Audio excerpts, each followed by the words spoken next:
ఈరోజు శుక్రవారం అండి. జూలై నెలలో ఫస్ట్ శుక్రవారం. దేవుడు మనకి ఇచ్చిన ఈ ధన్యత.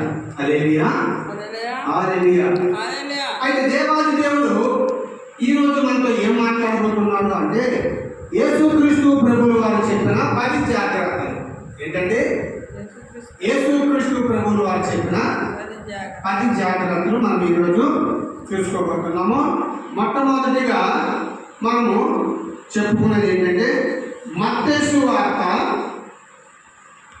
26వ అధ్యాయము 41వ వచనం చూసుకున్నట్లయితే, మీరు శోధనలో ప్రవేశించుకున్నట్లు మెలకువగా ఉండి ప్రార్థన చేయండి. ఆత్మ సిద్ధమే గాని శరీరం బలహీనమని పేతురుతో చెప్పి. ఆమేన్. హల్లెలూయా, హల్లెలూయా. మీరు శోధనలో ప్రవేశించకుండినట్లు మెలకువగా ఉండుడి, ప్రార్థన చేయుడి.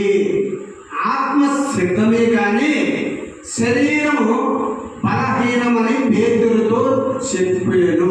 హల్లెలూయా. అయితే ఇక్కడ వాక్య భాగం ఏంటంటే, మీరు శోధనలో ప్రవేశించుకున్నట్లు. మనము ఎక్కడ ప్రవేశించుకున్నట్లు? శోధనలు. హల్లెలూయా. యేసయ్యా మమ్మల్ని శోధనలో ప్రవేశింపకుండినట్లు అయ్యా మీరు మమ్మల్ని జాగ్రత్తగా మీ కాపుదలలో ఉంచుతారని యేసు నామములో అడిగి పెట్టుకుంటున్నాము మా పరమ తండ్రి.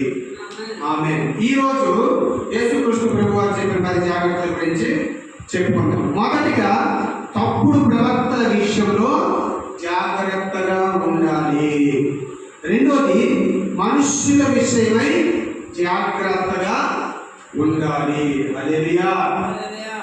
మూడోది పరిసయ్యుల పులిన పిండిని కూర్చి జాగ్రత్తగా ఉండాలి. హల్లెలూయా. నాలుగోది లోభత్వము విషయంలో జాగ్రత్తగా ఉండాలి. హల్లెలూయా. ఐదోది మోసపోకుండా జాగ్రత్తగా ఉండాలి. హల్లెలూయా. ఆరోది మెలకువగా ఉండటంలో జాగ్రత్తగా ఉండాలి. హల్లెలూయా. ఏడోది శోధనలో పడకుండా జాగ్రత్తగా మనము ఉండాలి. హల్లెలూయా.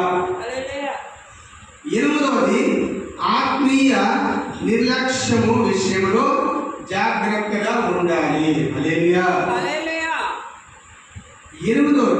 ఎనిమిదవది ఆత్మీయ నిర్లక్ష్యం విషయంలో జాగ్రత్తగా ఉండాలి. తొమ్మిదవది వచ్చి ఇతరులను తృణీకరింపకుండా జాగ్రత్తగా ఉండాలి. హల్లెలూయా.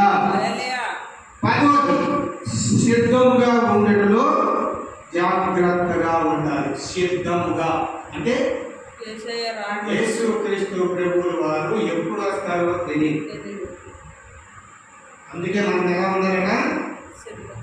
సిద్ధంగా ఉండాలి. దొంగగా వస్తాడు, ఇప్పుడే వస్తాడేమో, ఈ రాత్రికే వస్తాడేమో, రేపు ఉదయం వస్తాడేమో, ఇంకా వారం టైం ఉందేమో, ఏమో ఇంకా నెల టైం ఉందేమో, ఇంకా సంవత్సరం టైం ఉందేమో చెప్పలేము. వస్తే ఈ రాత్రిలో వచ్చి రేపు ఉదయం వచ్చి ఘోర శబ్దంతో ఎంతోమంది దేవదూతల సైన్యముతో దేవాది దేవుడు ఆకాశ మండలం మీద నుంచి భూలోకానికి వచ్చి మనలందరినీ కొనుక్కోబడతాం అన్నమాట. మనందరం హల్లెలూయా. దేవునితో పాటు మనం కూడా వెళ్తాము. హల్లెలూయా. అయితే ఇప్పుడు మనము ఫస్ట్ జాగ్రత్త చూసుకుందాం. ఏం చూసుకోవాలండి? ఫస్ట్ జాగ్రత్త తప్పుడు ప్రవర్తన విషయంలో జాగ్రత్తగా ఉండండి. హల్లెలూయా. అయితే తప్పుడు ప్రవర్తన విషయంలో జాగ్రత్తగా ఉండండి అని చెప్పారు అయ్యగారు. మరి మనం ఎలా చూడాలంటే మత్తయి సువార్త 7వ అధ్యాయము 15వ వచనం. 7వ అధ్యాయం 15వ వచనం. మత్తయి సువార్త 7:15. అబద్ధ ప్రవర్తనను గూర్చి జాగ్రత్త పడుడి. వారు గొర్రెల చర్మములు వేసుకొని మీ వద్దకు వత్తురు, కానీ లోపల వారు క్రూరమైన తోడేలు. ఆమేన్. హల్లెలూయా. అబద్ధ ప్రవక్తలు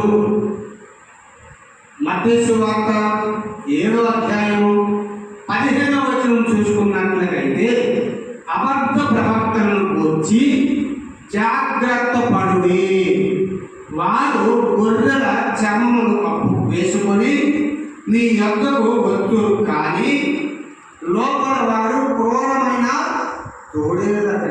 హల్లెలూయా.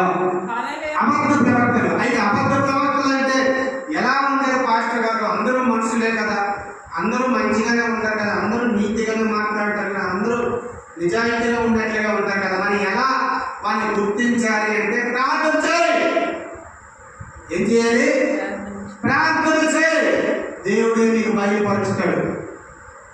అతడు అబద్ధ ప్రవక్త, నిజ ప్రవక్త, దేవుడి చేత ఎంచబడిన ప్రవక్త, దేవుడు తృణీకరించిన ప్రవక్త, దేవుడు వదిలేసిన ప్రవక్త, దేవుడు కోరుకున్న ప్రవక్త, దేవుడు కోరుకోలేని ప్రవక్త, దేవుడు అభిషేకించిన ప్రవక్త, దేవుడు అభిషేకించకుండా ఉంచిన ప్రవక్త అనేది మీకు తెలిసిపోతారు. హల్లెలూయా. దేవాది దేవుడు మీకు చూపిస్తాడండి. ప్రతి ఒక్కటి కూడా చూపిస్తాడు. ఎలా చూపిస్తాడు?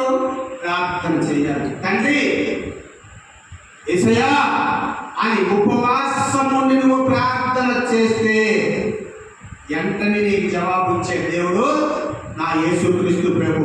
ఇంకెవరైనా సరే